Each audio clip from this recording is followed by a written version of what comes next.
शाहिद है, जब भी बातिल ने सर उबारा हक़ ने उसे कुचल दिया। जब भी फ़िरऔन का सर उठा तो कोई मूसा पैदा हुआ।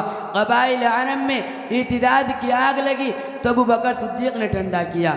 सलेबी जंगों का तूफ़ान आया तो सलाहुद्दीन अय्यूबी ने उसका रुख मोड़ा।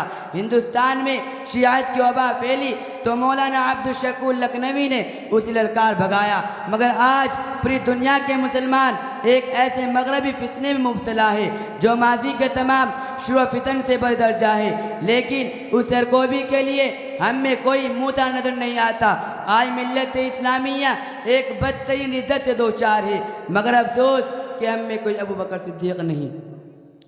खुदा तुझे किसी तूफ़ान से आशना कर दे, खुदा तुझे किसी तूफ़ान से आशना कर दे कि तेरे बहर की मौजों में सिराब नहीं। गुलशन इस्लाम के शगुफ्ता फूलो मुफक्कीन इस्लाम ने लिखा है कि मिल्लत की तारीख़ के जाए से पता चलता है कि रसूल अरबी सल्लल्लाहु अलैहि वसल्लम की उम्मत पर होने वाले हमलों में सबसे बदतरीन हमला मगरबी अफकार व नज़रियात और उर्फ़ी तालीम व तहज़ीब का हमला है। जितना नुक़सान उस इस्लाम को हो रहा है इतना किसी फितने से नहीं हुआ, क्योंकि सलेबी जंगों की तलवार जिस्मो जान पर लगती थी, मगर मगरबी तहज़ीब का हमला रूह ईमान पर है जिसका कोई इलाज नहीं है। माजी में कोई मुर्तद होता तो तीर व कलेसा में चला जाता, इसलिए कि इर्तिदाद को हरकत होनाकस जान लेता। मगर आज मगरबी तालीम व तहज़ीब एक तूफ़ान नहीं बल्कि बेईमान है जो गुलशन इस्लाम को तख्तो ताराज कर देना चाहती है। मगरबी कॉलेज यूनिवर्सिटी मराकिज़ नहीं, इस्लाम में शकन तूफ़ खाने हैं। उन्होंने अपनी अपनी सल्तनत व हुकूमत और तख्तो ताज की हिफाजत के लिए वही तरीक़ा इख्तियार किया है जो फ़िरऔन ने किया था।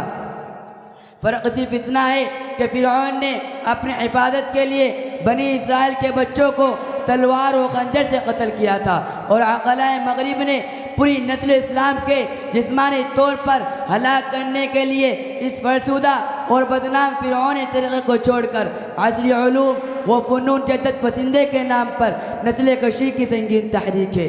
अकबर इलाहाबादी मरहूम ने इस संजीदा तारीख़ी हकीकत को क्या ही खूब तशअज़बाम किया है। यूँ कत्ल से बच्चों के वो बदनाम न होता, यूँ कत्ल से बच्चों के वो बदनाम न होता, अफसोस के फ़िरऔन को कॉलेज न सूझी। नौजवान दोस्तों, आप कॉलेज यूनिवर्सिटी में पढ़ते हैं, मैं उससे मना नहीं करता, खूब पढ़े और इत्तिफाक और ऊँची बुलंदी पर पहुँचे। मिल्लत को आपकी ज़रूरत है, आप ही की कौम की तकदीर है, आप ही की तदबीर है। आप ही की तदबीर से हिंदुस्तान के मुसलमानों का मुस्तकबिल संवर सकता है। उनकी मैशियत व तिजारत और क़यादत का मसला हो सकता है। आप भी गैरों की ज़बान जानकर जारी फितनों से इस्लाम की हिफाजत कर सकते हैं। क़ुव्वते फ़िक्र अमल पहले फ़ना होती है, क़ुव्वते फ़िक्र अमल पहले फ़ना होती है, तब किसी कौम की शौकत पे ज़वाल आता है।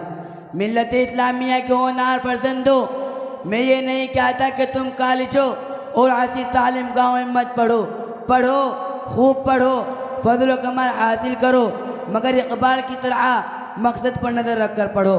माहौल व किरदार से दीन व मज़हब का सौदा ना करो, बल्कि इस्लामी तहज़ीब और रसूल अकरम सल्लल्लाहु अलैहि वसल्लम के उस हसना पर साबित कदम रहो। और अकबर इलाहाबादी का ये नसीहत आम उस पैगाम याद रखो, तुम शौक़ से कॉलेज में पढ़ो, पार्क में फूलो, तुम शौक़ से कॉलेज में पढ़ो, पार्क में फूलो, जायज़ है गुब्बारे में उड़ो, चरख पे झूलो। अल्लाह तबारक व तआला हम सबको कहने सुनने की ज़्यादा अमल की तौफ़ीक़ अता फ़रमाए। वमा अलैना इल्लल बलाग।